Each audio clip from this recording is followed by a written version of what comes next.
Hello, everyone.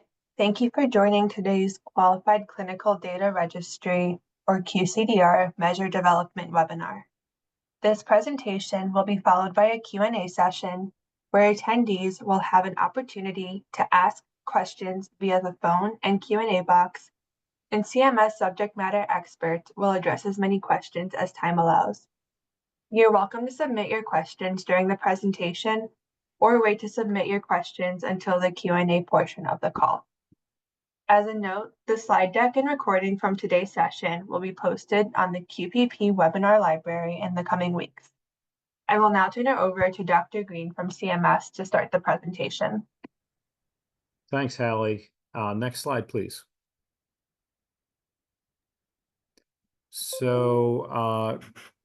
Great. Just want to welcome everyone. Thank you all for your interest in our program and for interest in submitting measures potentially to CMS for consideration in the quality payment program. My name is Dan Green. I'm a medical officer in the Division of Clinical Quality in the Center for Clinical Standards and Quality here at CMS.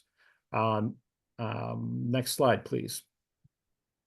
And this is our standard disclaimer that we have in all of our presentations. Next slide, please.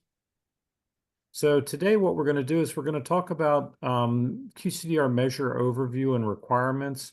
We're going to talk about some of the basics and also with measure development. QCDR measure review and tips for successful submission. So we'll go over ways that will help you be successful when you submit measures to us for consideration. We'll talk about the measure testing requirements. We'll also briefly discuss the transition to MVPs, which we believe is the future of the MIPS quality reporting program. There'll be resources will be displayed with links as well as a question and answer session. So before we actually get into the meat of the presentation, I'm going to turn it over to Dr. Ron Klein. Dr. Klein is a pediatric oncologist and the chief medical officer in the QuimVig group, so he's my boss. He's going to tell us briefly kind of some of the things that we're actually looking for in measures to give you guys a better idea of what we would consider important and obviously improve the chances that a measure concept or measure that you submit to us would be accepted into the program. So without further ado, Dr. Klein. Yeah, thanks, Dan. So good afternoon and good morning to everyone, depending on what time zone you're in. I'm just going to chat for just a couple minutes to give you some sense of what we're looking for in measures, because we really value our relationship with QCDRs and QCDR measure developers, and we want our relationship to be productive, successful and cooperative. What we don't want to have happen is to have a QCDR measure developer spend a large amount of time, money, effort on a measure only to have CMS rejected. It makes for unhappiness on your side. It makes for unhappiness on our side. So we want to work really hard to try to avoid that as measures are presented to us. So there are a couple of criteria that we have when we look at a measure, and we'll pass those along. And I think those that will improve the chances of your measure being accepted. So first, we want to meaningfully raise the bar in quality, and by that I mean we're here at CMS because we want to improve quality of care for the American people, and we believe the QCDR measure developers, you have the same intent. And so the measures we see have to really be a little bit aspirational. They have to ask people to do a little bit better than what they're doing. It can't just simply be a standard of care measure. And a lot of times we look at measures and we say, well, isn't that sort of a normal part of what you should be doing every single day with your patient? And the answer oftentimes is yes. And in the past, we've often accepted those measures. But I think moving forward, we're going to be a little bit more strict in terms of really trying to raise the bar. So please, when you work on a measure, tell us that there's a gap, that this is going to improve the quality of care, as opposed to, yeah, this is what the doctor's supposed to do every day when they see their patient. I think that the other component here is we want to minimize clinician burden. And I want to say digital measures are what we look for, but I know there's so many different definitions of digital. So I'll just clarify that a bit. We don't want chart abstracted measures. We don't want measures where people have to go through charts and do those things. We want things that are electronically sourced, and whether you call them ECQM or a digital measure or whatever you call them, we really want to make for minimum clinician burden. So that would be the second component. I think we have a lot of top measures in our program, and oftentimes we look at those and sometimes we remove them, and sometimes we don't remove them because there are so few measures for that specialty.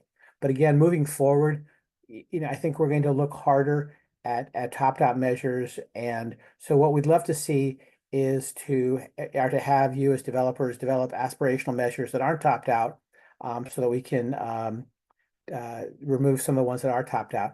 Also, when you think about what you're doing, a lot of times we have, I don't know if you want to call it the minimally acceptable quality measure, in the sense that it slices and dices, a disease category into 3 or 4 different quality measures, one for this type of dermatological disease, one for that type of dermatological disease, or this type of neurological disease, or that type of neurological disease.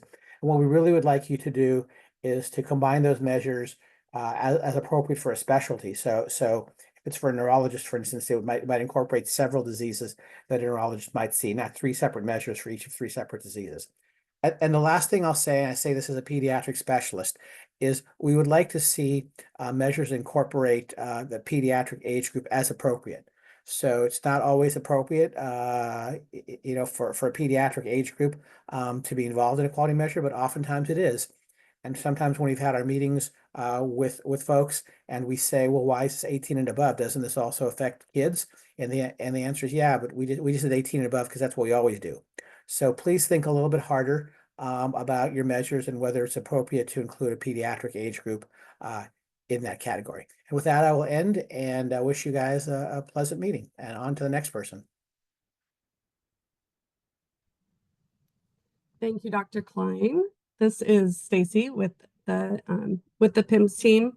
Thank you again for joining us today. And we're going to begin just looking over a high-level timeline of processes that occur during the self-nomination period and things that QCDRs will encounter through the process.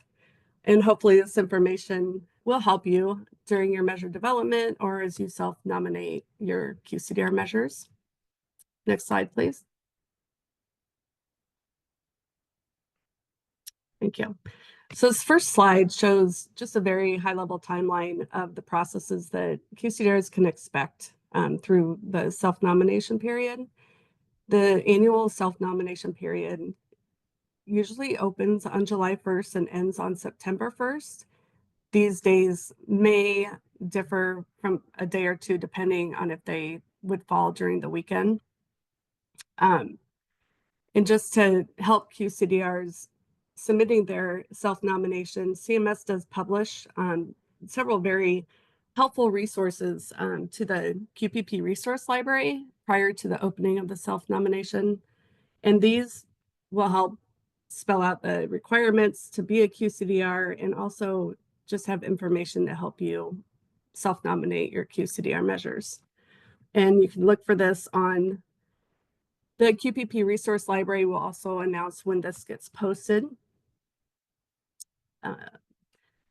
So beginning on July 1st, QCDRs will be able to start self-nominating themselves to be a CMS-approved QCDR.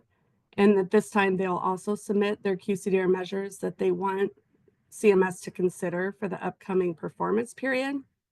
And all of this will be completed through your QPP self-nomination form. And everything must be completed within the set dates of the self-nomination period. And once the self-nomination period closes, all QCDR measures that were submitted will be reviewed through multiple levels of CMS leadership and either approved for the program or rejected. However, the All rejected measures do go through a second level of review with CMS leadership before they're finalized. From there, we'll communicate all measure decisions to each QCDR that submitted measures. Excuse me. And we do provide the option for QCDRs to request a reconsideration call for any rejected measures. And these calls just allow QCDRs to formally appeal rejected measure decisions and discuss with CMS just to be reconsidered.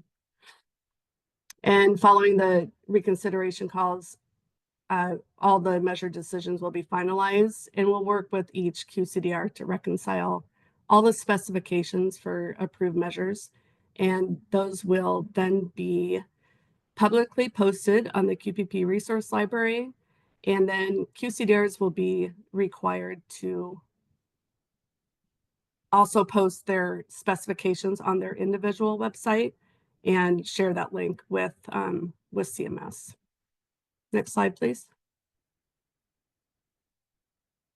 So the next couple of slides will touch on some requirements that you should take into consideration prior to self-nominating QCDR measures. First of all, we want to see, CMS wants to see all measures beyond the measure concept phase and be fully developed. When you submit the measures, you're going to be required to provide full specifications and supporting evidence for the measure and why the measure is clinically relevant. This evidence should show proof of a gap in the performance data and show variance in clinicians' performance. It is one of the bigger things considered when CMS reviews measures, and CMS will expect there to be data to show that there's measurable room for improvement and variation.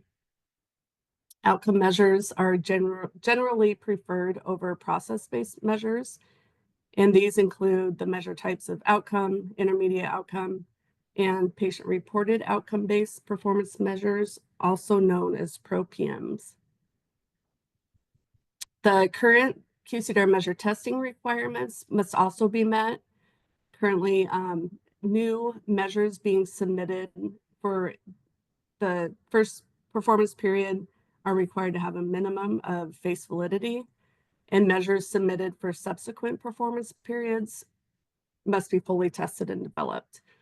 Marla will be touching on a little more testing detail later in the presentation. Additionally, CMS is not looking for measures whose concepts are already addressed, either in a current or retired mixed quality or QCDR measure. We do, the CMS does take past and present measure inventories into consideration when they do reviewing of QCDR measures.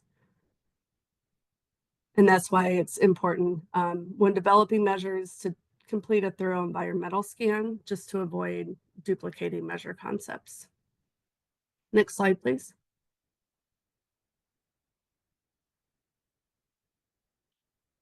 So when the QCDR measure is self-nominated, the measure must be submitted in its entirety with fully developed specifications. And QCDRs are expected to be able to collect and implement the measure by January 1st of the performance period that it's approved for.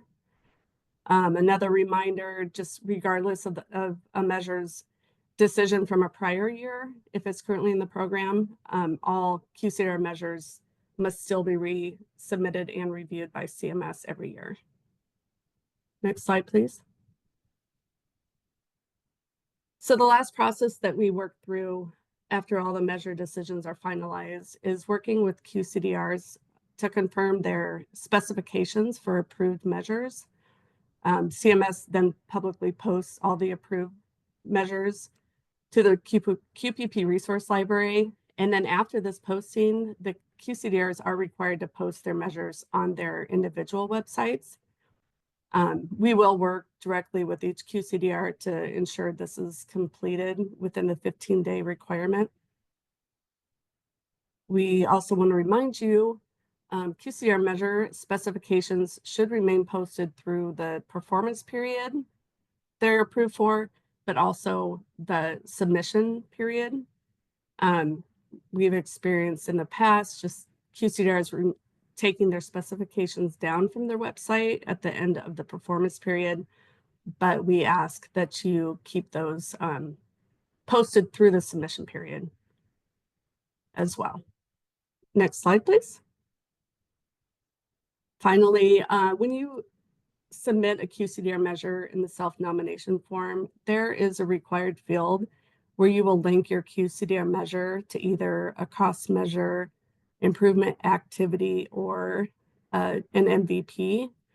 And if the measure doesn't happen to align with any of those, then we would ask that you would provide a rationale for an exception.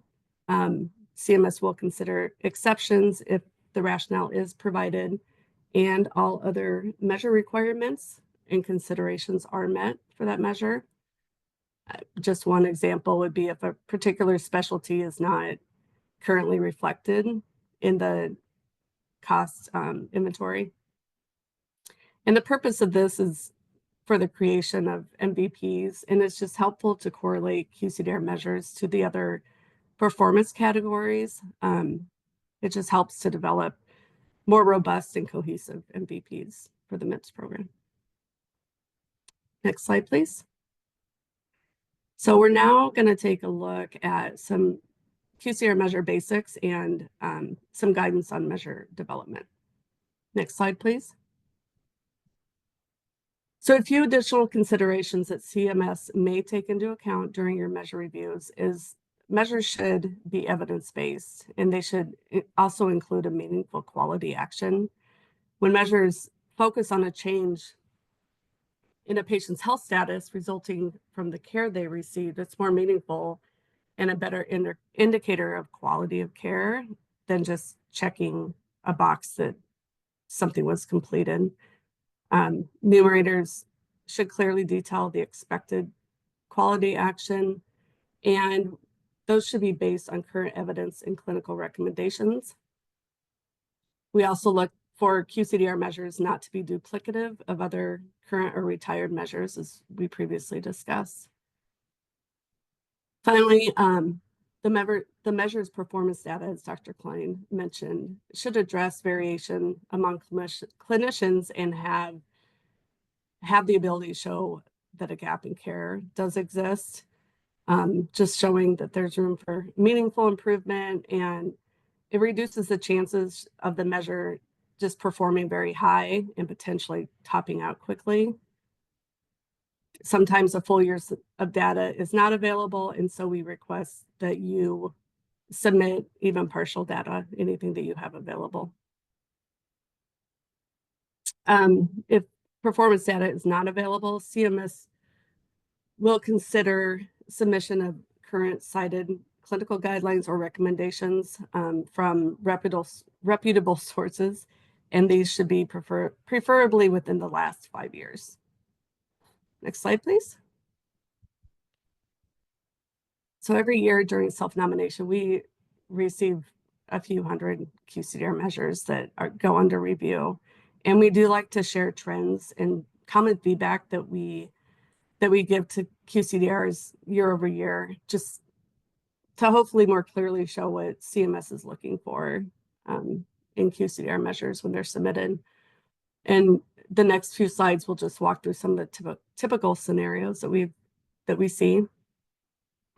This first one is probably the most common that we see year over year, measures that do not focus on a quality action or outcome, measures that only capture the completion of an assessment or a survey, or checkbox as we have called it, are not usually pushing the needle.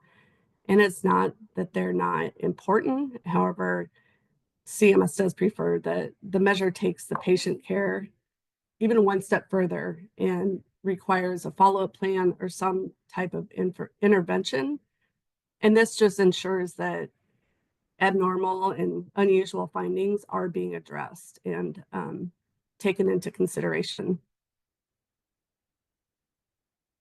Preferred outcome measures, such as intermediate outcomes, patient-reported outcomes, Another consideration are measures that split comparable clinical processes into different measures.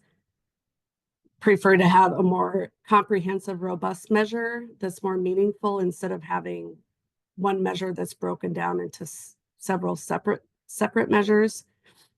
This would, an example would be taking results of like 3 lab tests that together are required to manage a specific condition, but each lab is pulled into its own measure. And so we would just request those types of measures are combined. And re-mentioning again, but measure concepts that are not currently available or preferred. And we would prefer that you collaborate with existing measure stewards just to make measure updates to current measures so it covers a broader patient population or clinical setting. Next slide, please. So as previously mentioned before, measures that show a variance in performance between clinicians. This speaks to measures that focus on events that happen so infrequently that it's not meaningful, or so-called never events, such as a fire in the operating room, for example. There would be less than a percentage difference from the top to the bottom performer, and it just would not, it would not really identify variability, and hard to say that one clinician is doing any better than another clinician. We like to have measures that do not impose extra burden on clinicians to report the measure. So leveraging existing coding systems or choosing the appropriate collection type are just a couple ways that that burden can be reduced. And to ensure that clinicians can effectively capture the correct patient population for a measure, we request that you further evaluate the need for denominator exclusions or exceptions. And doing this can help reduce the potential for unintended consequences and avoid instances when the quality action may just not apply to every patient that falls within the denominator population. And we also, as Dr. Klein mentioned, encourage development of measures that go beyond what is considered the standard of care. When the quality action is requiring what is already expected and performed consistently.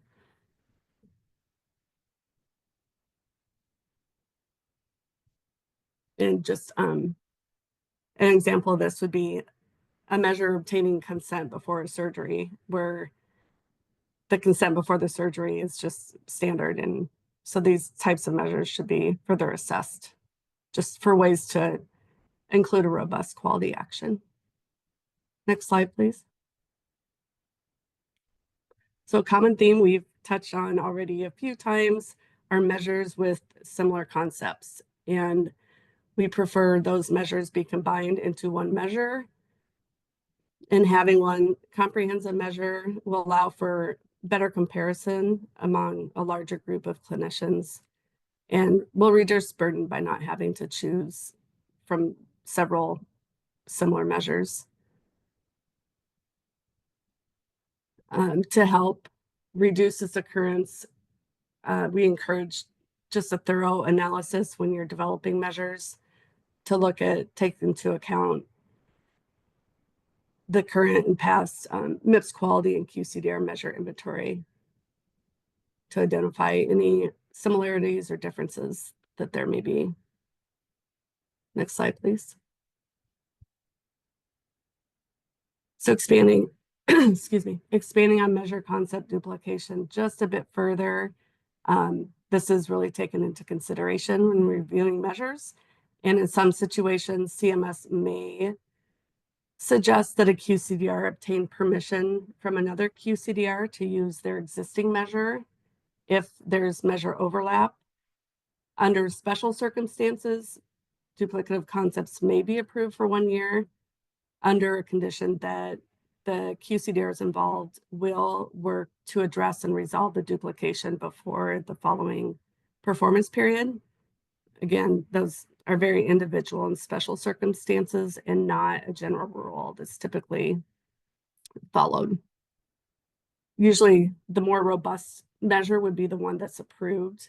And if there's duplicity with the MIPS quality measure, oftentimes the MIPS quality measure would be preferred, as those measures are more broadly available and not restricted to only QCDRs. Next slide, please. Finally, here are a few of the preferred measure types. Again, outcome-based measures are preferred over process-based measures, and these measures will focus on the health status of a patient resulting from care in which they received, and that the result may either be desirable or adverse. One type of outcome-based is the pro-PM measure that are patient reported, and the data is collected from the patient using a PROM tool. With these measures, the tools should be standardized, validated, broadly applicable, broadly available, and non-proprietary. And the last outcome is the intermediate outcomes. And these measures look at changes resulting from an intervention that leads to a long-term outcome, where the intermediate outcome actually leads to a desired health outcome. Another preferred measure type is patient experience. These measures are encouraged as they center around the patient's voice and encourage the patient's input when planning their care. And these measures may also help to improve the family and caregiver health experiences as well. Next slide, please. I will now turn it over to Marla Throckmorton with the PIMS team, who will continue providing some guidance and tips for submitting your measures. Thanks, Stacy. Now let's talk about the QCDR measure review process and tips for a successful submission. Next slide, please. As you are preparing to submit your measure specifications using the QPP self-nomination web form, these are some of the things that we'd like for you to remember.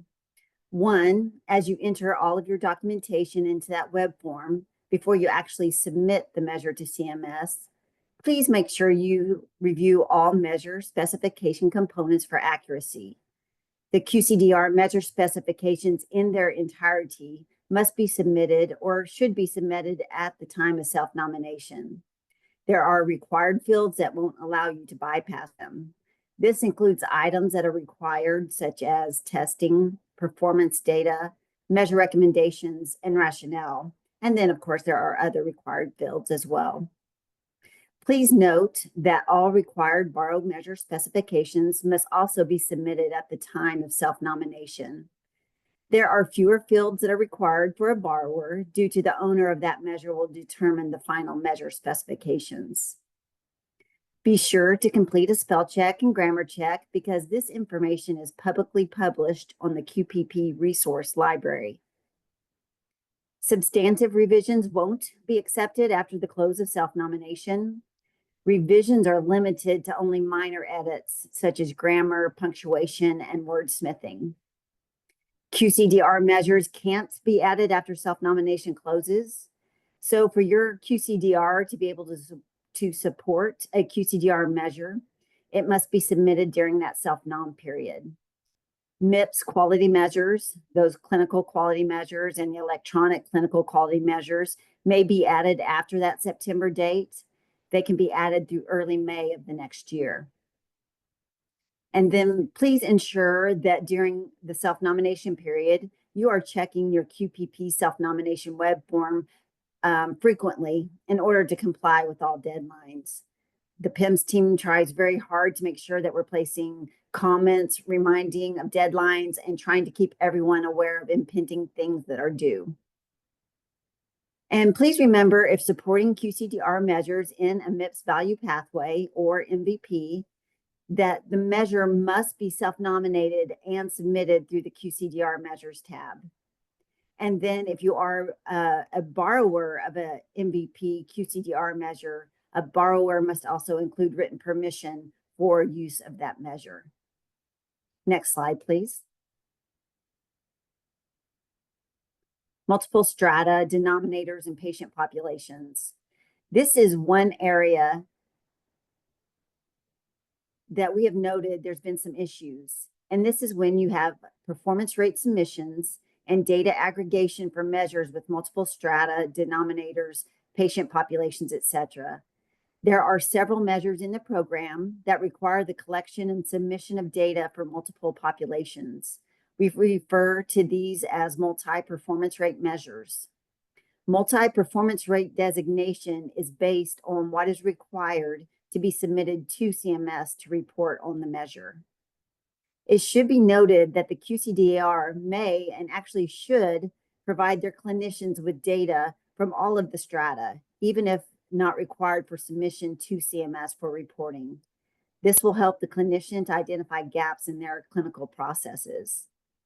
It really helps if you review the specification to understand if it's a measure with multiple patient population submission strata, with one performance rate, or with multiple performance rates. And we're going to go through 3 different examples here in a moment. Next slide, please.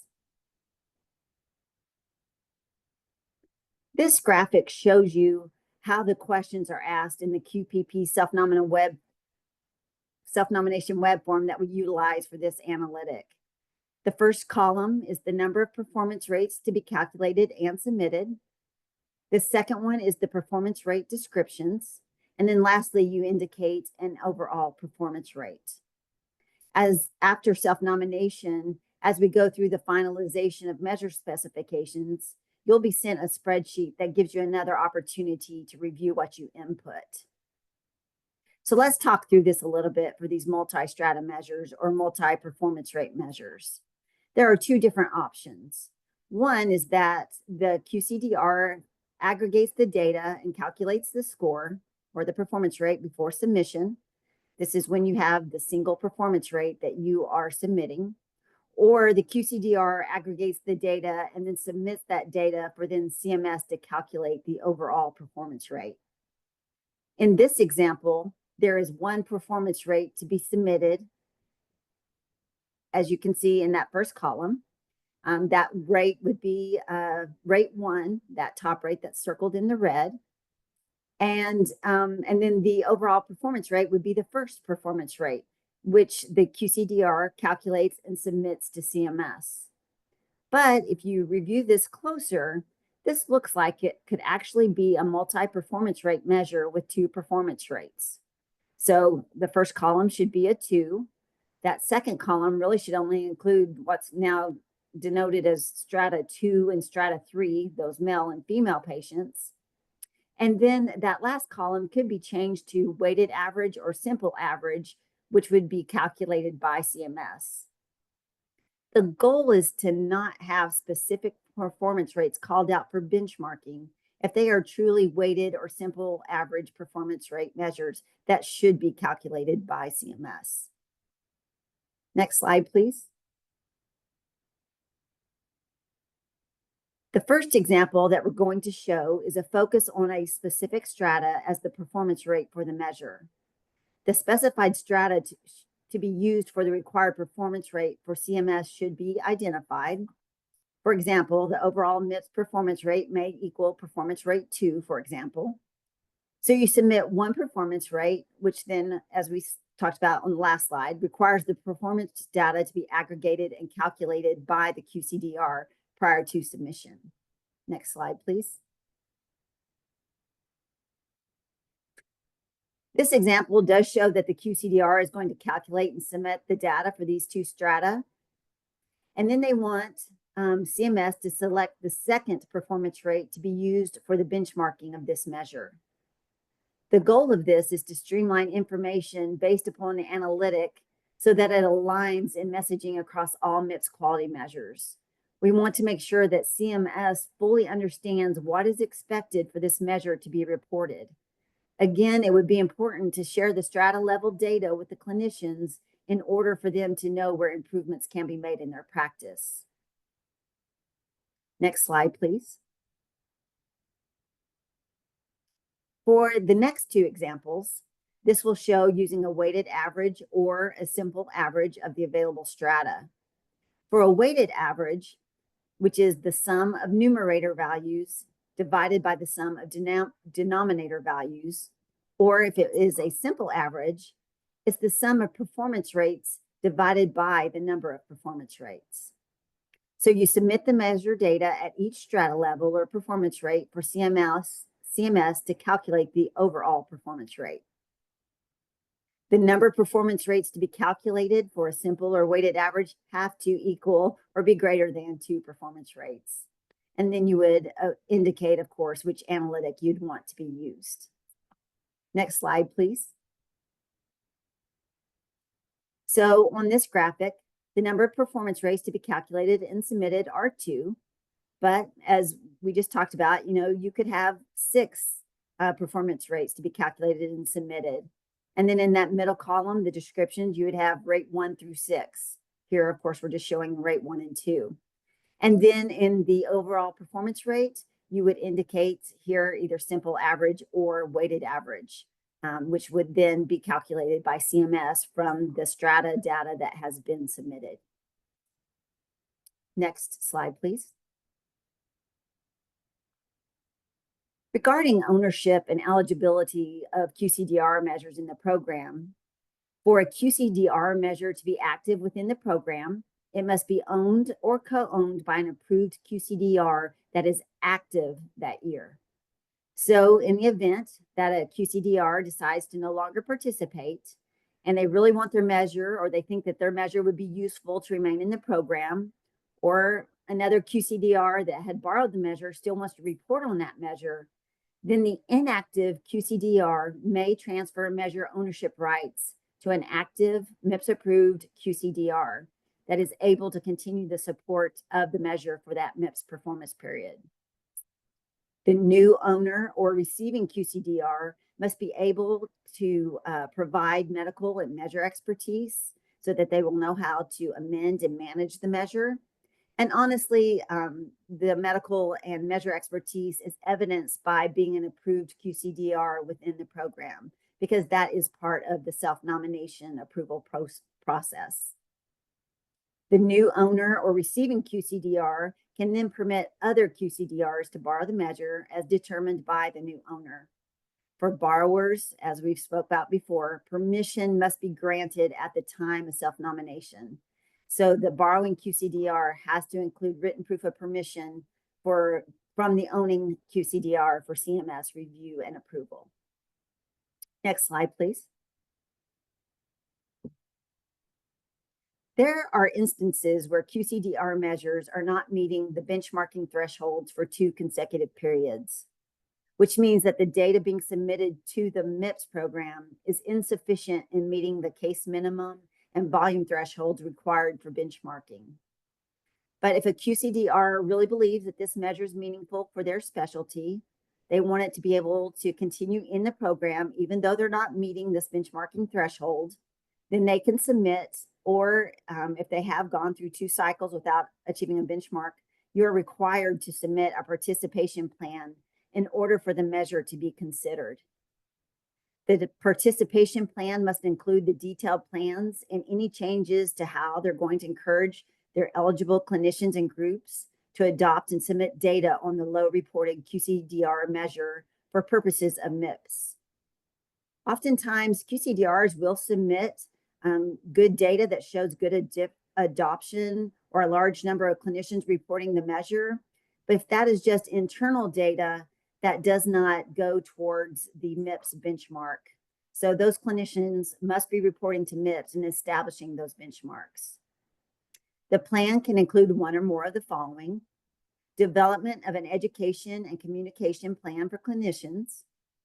They can actually amend or update the measure specification to encourage broader participation, or even require reporting of that particular low reported measure as a condition of reporting through the QCDR in order to enhance the reporting of that measure. Next slide, please.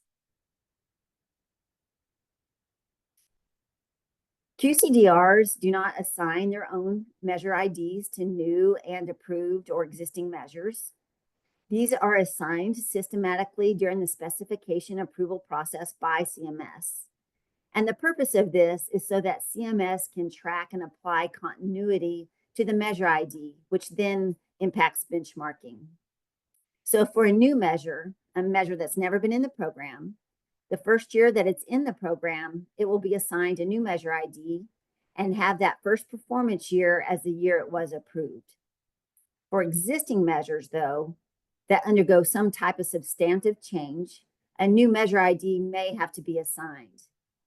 And if a new measure ID does have to be assigned, then the first performance year is also updated to denote the year that it underwent the substantive change, because this indicates that a new benchmark has to be established, because the old measure ID and the benchmark is then essentially retired.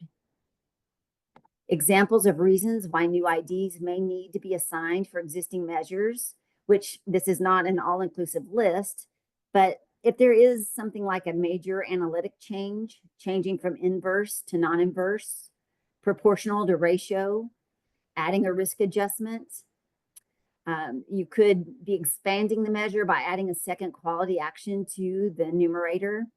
And then in some instances, there may be 2 or more QCDR measures that address a similar quality action. And those 2 measures or more may actually be combined to create a new measure. And then that new combined measure would actually have to receive a new measure ID and establish a new benchmark. Next slide, please. Now let's talk about QCDR measure testing requirements. Next slide, please. New QCDR measures, those measures that it's their first year in the program, at a minimum must have face validity prior to being self-nominated. After that, QCDR measure has been through its first year in the program, so now it's being submitted for a subsequent performance period. The measure now must be fully developed and tested, which means complete testing results at the clinician level prior to submitting the QCDR measure. For a QCDR measure to be considered fully developed and fully tested, empirical validity, measure score reliability, patient encounter level data element testing, and feasibility must be completed. Next slide, please. The role of testing performance measurement, the role of testing in performance measurement. The reason proper testing analysis is so critical is that it makes sure that you have a feasible, reliable, and valid measure. Testing should be conducted during measure development, during alpha and beta testing. This testing enables developers to assess strengths and weaknesses of the measure, and then gives them opportunity to mitigate those weaknesses of the measure. It assesses the reliability, validity, feasibility, usability, and scientific acceptability of measures to assure they are meaningful. The purpose of this is to reduce provider reporting burden by making sure that they're not wasting their time collecting data on measures that aren't feasible or informative. This testing is an iterative process, which occurs concurrently with measure specification development, with the goal to yield more accurate and consistent data for performance program scoring, such as the MIPS program that we're referring to. Next slide, please. Validity confirms measure logic is not ambiguous and expected test patients fall in the correct populations. It determines whether data elements are aligned with national standards and checks calculated scores from automated extraction for accuracy.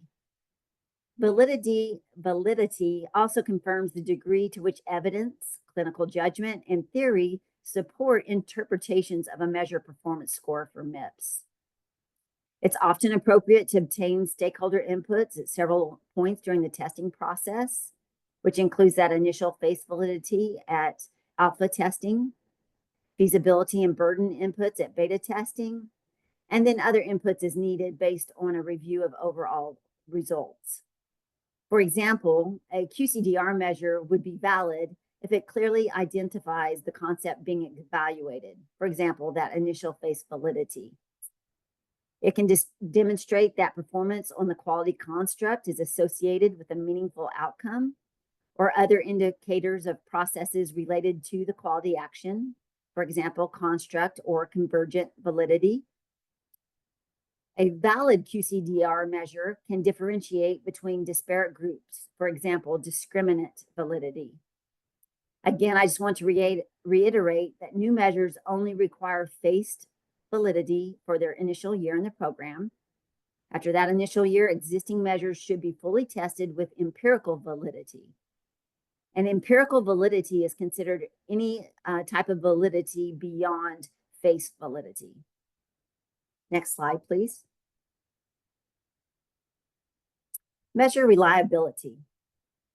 Reliability evaluates whether the measured data elements produce the same results a high proportion of the time when assessed in the same population in the same time period, or that the measure score is precise.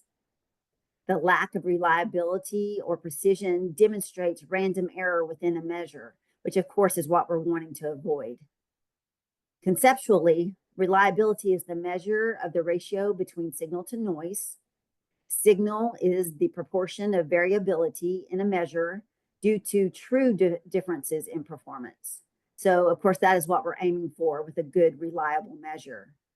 Noise is the proportion of variability in measure performance due to measurement error, and error can occur in a lot of different ways. Reliability testing of the measure score addresses precision of measurement. Examples of reliability tests are signal to noise, temporal correlation, and random split half correlation. Of course, again, this is not an all-inclusive list. Next slide, please. Patient encounter level data element testing. This type of data element testing is what is required to meet the criteria for being a fully developed measure when we speak about being fully tested and fully developed. These patient encounter level data elements are the building blocks for a quality measure and should be assessed for either reliability or validity. And the program does allow either a reliability score for this data element testing or a validity score. Validity testing of data elements, for example, criterion validity, verifies data elements against a reference criterion already determined to be valid. On the other hand, reliability testing of data elements refers to the repeatability of the testing findings. These types of tests are things such as inter-rater or intra-rater reliability in data abstractor studies, internal consistency for multi-item tests or surveys, or test-retest for survey items, such as measuring temporal reliability. Next slide, please. Data element testing may be either empiric, new testing, or it could reference external previous testing, such as established data element libraries. Libraries such as the CMS Data Element Library, or the DEL, or the Electronic Clinical Quality Measure Data Element Repository, also known as the DREP.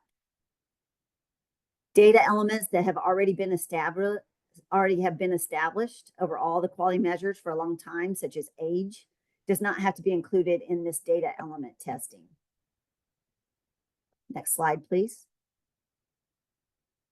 And finally, measure feasibility. This one is usually performed very early in the measure development process after the identification of the required data for measure calculation and before that specification is finalized. The importance of measure feasibility is the goal of making sure that all required data is retrievable without undue burden. It determines the extent to which developers can collect data and process it for their performance measurement without violation of patient confidentiality. It estimates the cost or burden of data collection, data entry, and analysis, including the impact on clinician workflow, diagnostic thought processes, and patient-physician interaction. Feasibility also helps identify unintended consequences or identifies barriers that can occur during the implementation, abstraction of the data, measure calculation, and performance reporting. If things are not feasible for a clinician because of clinician workflow, for example, then the measure specification would need to be changed in order to make sure that it is feasible and the clinician can actually report on the measure.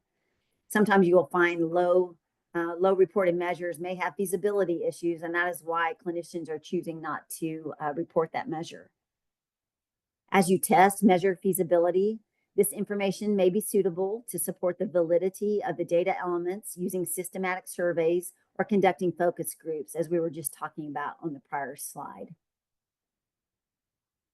Next slide, please. Next slide, please.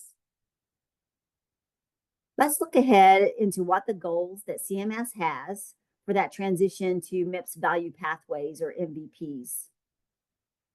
CMS has a goal of reducing clinician burden. And the way they want to do this is by focusing on measures that reduce reporting burden, such as using administrative claims outcome measures and moving to digital quality measures, or DQMs. Digital quality measures originate from sources of health information that are captured and can be transmitted electronically and via interoperable systems. ECQMs are a form of DQMs.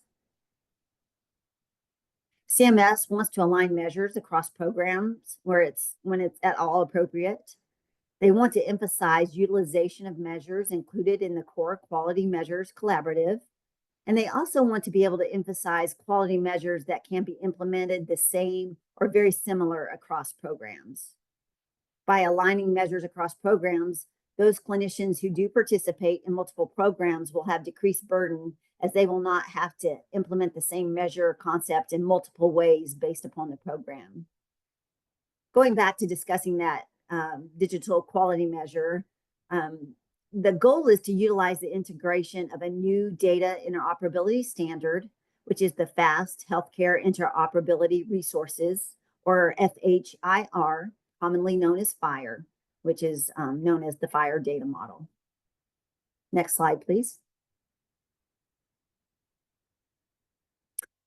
CMS goal for MVP participation is that QCDRs, as well as qualified registries, must support MVPs that are applicable to the MVP participants on whose behalf they submit MIPS data.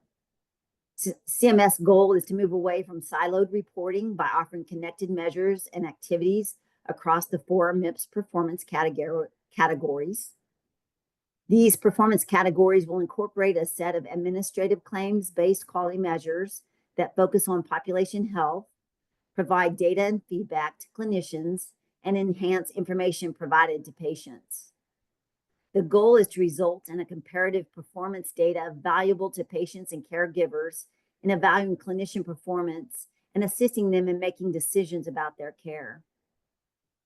The goal is to reduce the number of measure selection and reporting burden, which creates a streamlined approach to MIPS reporting while allowing for a more cohesive participation experience. Next slide, please. For QCDRs that support MVPs, QCDRs, or again, qualified registries, must support all measures and improvement activities available in the MVP. The only exception to this is if an MVP includes several specialties, then a QCDR is only expected to support the measures that are pertinent to their specialty of their clinicians. Also, QCDR measures are only required to be reported by the QCDR measure owner.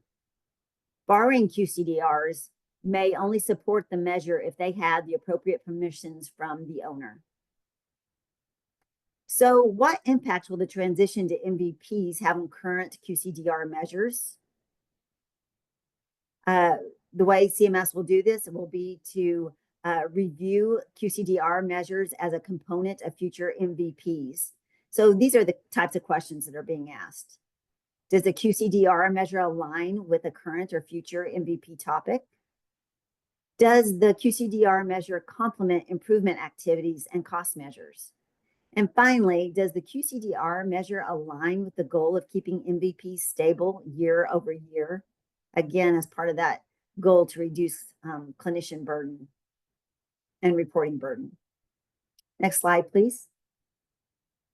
Requirements for QCDR measures to be included in an MVP. A QCDR measure must be fully tested and fully developed at the clinician level. This avoids inadvertent submission, calculation, or scoring issues later on after they've been added to an MVP. CMS needs to receive QCDR measure testing data for review by the end of the self-nomination period, no later than September 1st of the year. Our self-nomination period usually lasts from July 1 to September 1.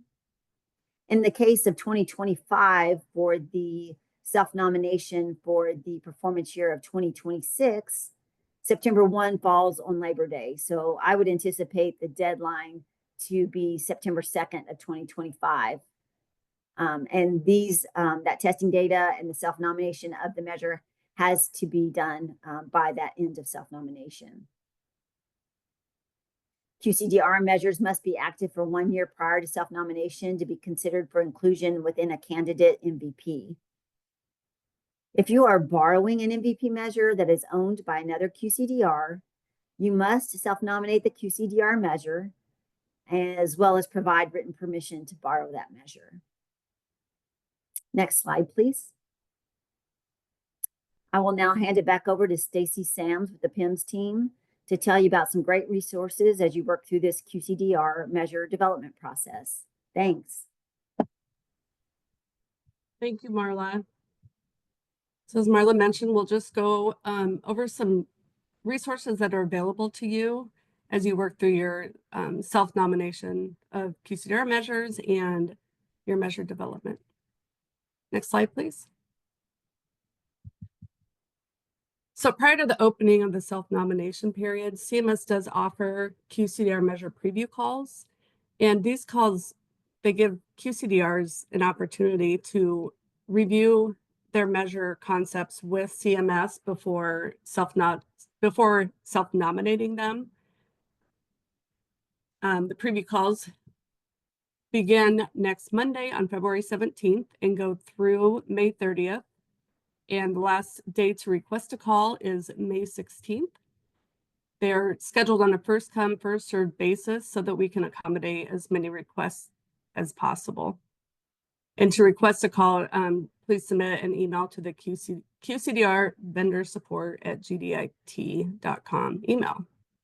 When you make a request, please provide multiple dates and times over a 2-week period so we have more options to choose from. We also ask that you include all of the names and email addresses from your QCDR that you would like to attend the call. And then also we ask that you submit your measure specifications at least 7 days before the scheduled call. These can be submitted either in a single Word or Excel document. This just gives CMS adequate time to review the measures and be prepared for the call so it can be more meaningful for you. These meetings do have to be rescheduled if the measure information is not received. New for this year, we do have a QCDR measure specification template available if you choose to use that. This was provided with this month's support call materials, and we can also share it when you make your request if you would prefer to use that. And we do understand that measures that you want to discuss may be in the earlier stages of development. And for this reason, we just request that you provide the measure information that you have available at that time. And CMS doesn't expect that every measure specification will be fully developed, but the more information that you can provide, the better and more useful it'll be. And on these calls, CMS does not make measure decisions. The measures would still need to be submitted with your self-nomination to be considered for MIPS. Next slide, please. So this slide provide some links to the physician fee schedule final rule for calendar year 2025. Additionally, there's a final rule fact sheet that is available. And we also recommend that you utilize the measure management system blueprint for measure development guidance. And this is contained within the measure management system hub. And there's a lot of information that may be useful for you. Next slide, please. Additional resources listed here are the measure development plan and annual reports and a link to the measure management system. We also have links here to the performance year 2025 QCDR measure specifications and the 2025 MIPS clinical quality measure specifications and supporting documents. Next slide, please. This slide will share links to resources for electronic clinical quality improvement. These are educational resources, the resource center, and implementation related information. Next slide, please. And finally, with the transition and implementation of MVPs, this slide shares several links to multiple MVP resources for help and guidance in learning about this reporting option. You can learn about implementation and the transition to MVPs, and we included an Explore MVPs webpage. Next slide, please. So we've now reached the end of the presentation, and I'm going to turn it over to Hallie to lead us into the question and answer portion. Thanks, Stacy. We can go to the next slide. So we're going to start the Q&A portion of the webinar. You can either ask questions through the Q&A box or through the webinar audio. To ask a question through the webinar audio, please raise your hand and we'll unmute your line so that you can speak. To submit a question anonymously via the Q&A box, please click Send Anonymously. Otherwise, all attendees will be able to view your question. And just as a reminder, you do need to have a working microphone to ask a question over the line. Now we'll turn it back to Stacy to get us started with the Q&A. Thanks, Hallie. Okay, we will get started with the question and answer. Our first question is CMS accepting claims-based measures for MIPS? Hi, this is Colleen from the PIMS team. It depends on how the measure is set up. We are accepting administrative claims-based measures as they pose no burden to the clinicians submitting them. We are not currently accepting measures that are solely for the Medicare Part B claims collection type. However, we do understand that there are some folks who utilize claims for abstracting data and as part of their logic within the measures, and that is acceptable as long as it's also available to capture all payer data. Great, thank you, Colleen. The next question in queue, in reference to Dr. Klein's note about DQMs being ECQMs and other CQMs, would that include measures specified for registries? So this comment about digital quality measures is really just working towards creating those measures that take as little manual work for abstraction and submission as possible. So yes, for the most part, CQMs, or what historically were called registry measures, can fall into that DQM. Again, just looking for those measures that don't have additional burden of needing manual medical record abstraction and such. Great. Next question, what recommendations do you have for specialties whose measures top out quickly and where gaps in performance or care are extremely difficult to find? So this is a little bit more of a nuanced question and would really be on a case-by-case basis. We do understand that there are sometimes difficulties in finding areas within a specialty or subspecialty that really show a large gap in care. So we would just suggest, reaching out for those preview calls or calls anytime during the year to see if you can get some time on the books with either the PIMS team or PIMS and CMS to kind of talk through any struggles and see if we can help to come up with some clinical topics that would make for successful quality measures. Great. Can you please remind us the difference between a denominator exclusion versus a denominator exception?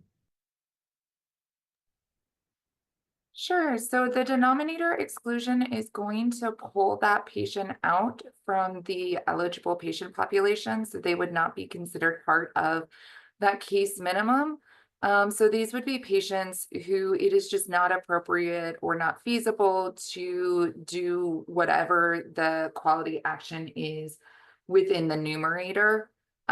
Whereas a denominator exception allows kind of for that clinical judgment based upon the patient and their current circumstances. So they would be patients that are denominator eligible and may be appropriate for assessment of that quality action.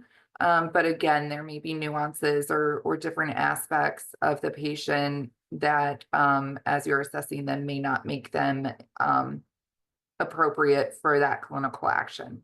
And those would, oh, sorry, go ahead, Dr. Green. I'm sorry, Colleen, I was going to just ask you to keep me honest. I mean, a tangible example would be a patient who falls in the category of a mammogram. So she meets the criteria based on age and what have you. But perhaps she's had a mastectomy.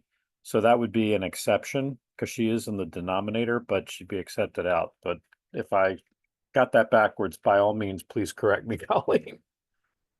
Yep. Nope. That could be looked at because you still want to make sure that the patient was looked at for a mammogram, but then there was a medical reason for not completing it. Whereas a denominator exclusion may be a one that's in many of our measures is if the patient is in hospice. There's a lot of quality actions that would just be unnecessary for those patients, and therefore they're just excluded from the denominator population.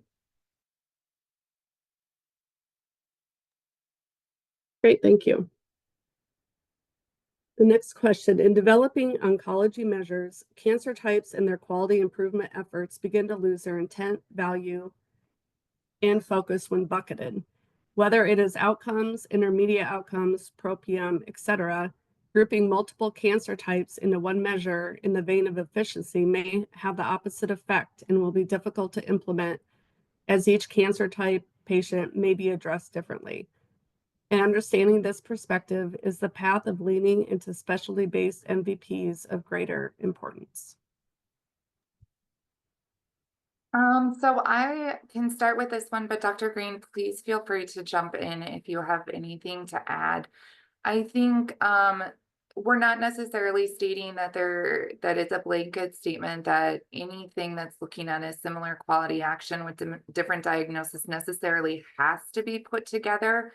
I think the thought process, especially when we get into areas where we have issues meeting case minimums with measures and being able to get benchmarks, and it is feasible to put some of these different measures together into one composite measure. We really want to try to go towards that, understanding that each submission criteria will likely have nuances with it. And obviously you're going to treat different patients with different diagnoses such as cancer or what have you.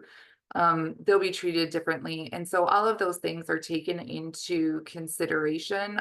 There's just kind of multiple aspects going on, and just, kind of trying to find the middle ground for addressing all these different areas when putting these measures together. Thanks, Colleen. Our preference would be to have, again, if the concept is similar, to have the measures either as a multi-strata measure or what have you. But again, it's going to, it really is variable in terms of the specific measure and condition that's being covered, because some things do make sense, and some things clearly don't. I mean, for example, surgical site infection, potentially, if you're talking about a contaminated case, a patient that's a victim of trauma, versus a patient who's undergoing I don't want to say elective, but a planned breast biopsy. We would expect the potential for wound infection, would be different in those circumstances. So it really depends on the particular situation. Great, thank you, Dr. Green and Colleen. On to the next question. For behavioral healthcare measures, it is not always feasible to expect outcomes to be manifest during the reporting calendar year. Clinicians measuring at the index visit occurring later in the reporting year may have insufficient time to record change as patient outcome. Example, assessing anxiety or trauma. In October, expectation of meaning change may be restrained by the calendar reporting year. What are the recommendations? Our recommendations for these types of measures where you're not necessarily expecting to see the outcome within, 6 months or 8 months or even 12 months, we can do what we call kind of an offset denominator period, which is where we're going to have we're going to look for that index visit, but it may be outside of the performance period. So for example, in some of our measures, such as looking for depression remission at 12 months, we look for that index visit in a different performance or in a different calendar year, apologies. And then we would look for that assessment to occur during the performance period. So we do have, same with functional outcome measures, we have a lot of those where the denominator eligible identification period is different than the calendar year period. But that's nuanced to, the measure that you're working on. So, those are types of things. Feel free to add in preview calls and such, so we can work with you on kind of figuring out the best ways to set up those analytics. Thank you, Colleen. The next question, if we have existing approved QCDR measures created by us, and we would like to modify them to include unique PM, PNM, PE, and exclusion codes to be used to assist clients who adopt these measures and allow them to easily report them on claims, would that require us to have a meeting with the PIMS team before modifying, and would those changes be considered substantive? The measures are second year measures right now without same year or historical benchmarks. Hey, so I believe what you're asking for is for the creation of what we call HCPCS codes, or those quality data codes that are used for reporting purposes only. We generally do not create those for QCDR measures. However, I believe if that is something that you would want to look into, you may be able to work with CM to have those created within the HCPCS file that is done during the summer. However, we would have to go back and look into that as that's highly unlikely, Colleen.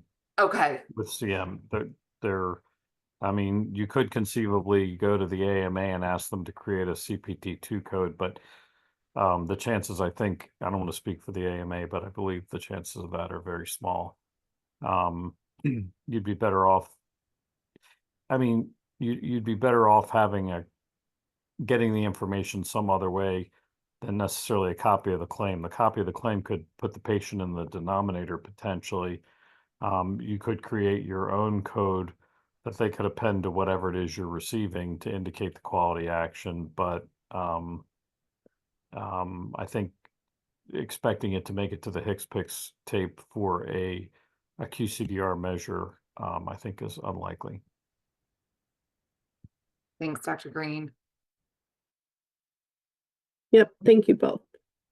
If there isn't an MVP currently that our profession fits into, and several measures would like to be developed to form a new MVP, is there a special process for this? So I would say there's kind of a couple different routes that can be done, and some of them may need to be done concurrently. I would first off, I would start with measure preview calls. If you're looking to develop measures that you're hoping to put into an MVP or to form a different meaningful MVP, we can definitely have those preview calls to talk out or talk through those concepts and kind of guide our thoughts from that perspective. In terms of actually submitting a new MVP for consideration, that is going to go through the call for MVP process, which I think is just something that happens year round. And that's when you fill out the submission form, which is on the QPP resource library for creating an MVP. And that would be down the process timeline when the measures are already developed and implemented within MIPS.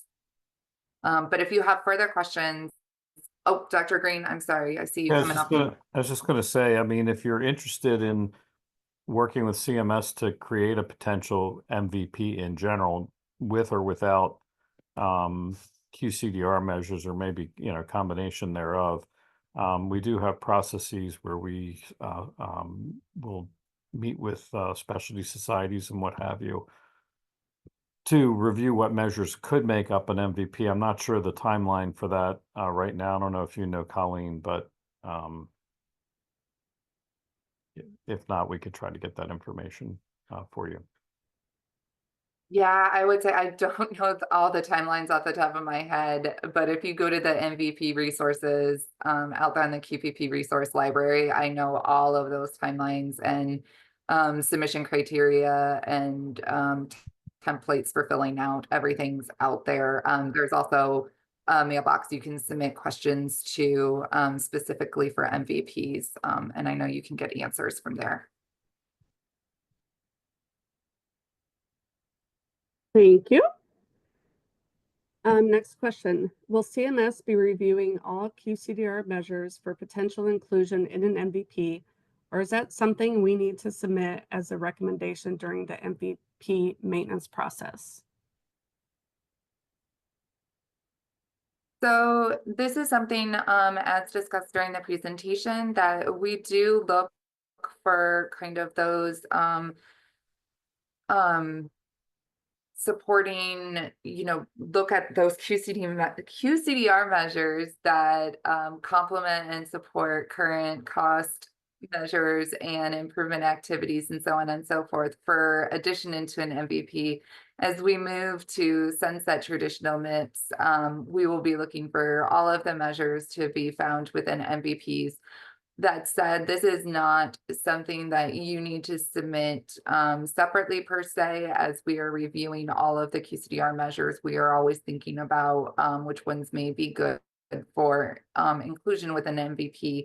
That said, there is the MVP maintenance process where you can submit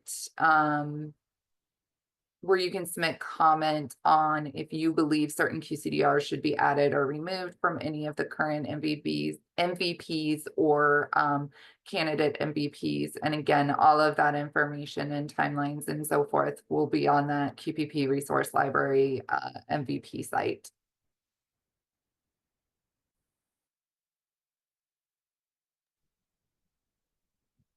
Thank you, Colleen. One other question, are QCDR measures contradictory to CMS's movement to DQMs? So I would suggest not at all. I mean, we would love for folks to develop QCDR measures that can be electronically extracted from their clients and clinicians' EHRs. So there's nothing saying that, in fact, those would be even preferred. I can go as far as saying that. On the one hand. On the other hand, for us to be prescriptive and say we'll only consider digital quality measures would put an additional burden, and we're concerned would suppress QCDR measure development and submission. I mean, it could come to pass in the future that that's a requirement. And certainly, as I mentioned, we would encourage that and we would appreciate that. But, also trying to recognize that not everyone has the technical capabilities of creating a formal DQM. And so that's how I'd answer that question.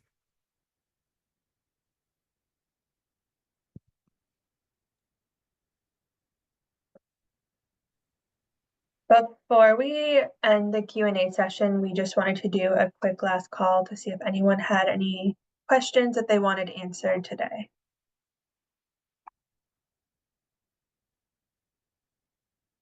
As a reminder, you can either type in your question through the Q&A box, or you can raise your hand and we'll unmute your line so you can ask your question over the phone.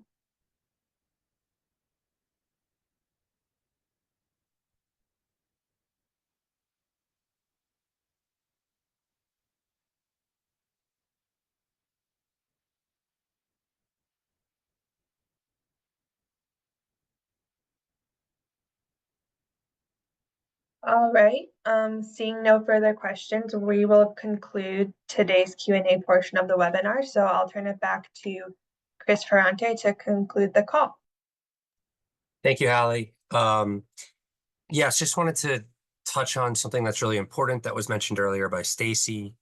It's the QCDR measure preview calls. We love these here because we get to get in contact with clinical experts that show us their rationale for why or what kind of gap in care that they're trying to fill. So we love to talk and have private calls with your teams about those. So those dates for the calls, for the QCDR measure preview calls, are February 17th.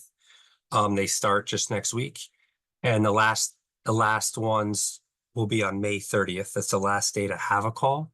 So with that being said, the last day to request a meeting is May 16th, 2025. Just to give us time to set up the calls. Don't forget to include how many measures you want to go over so we can figure out how much time to allot for the call, as well as context that you want included in the call.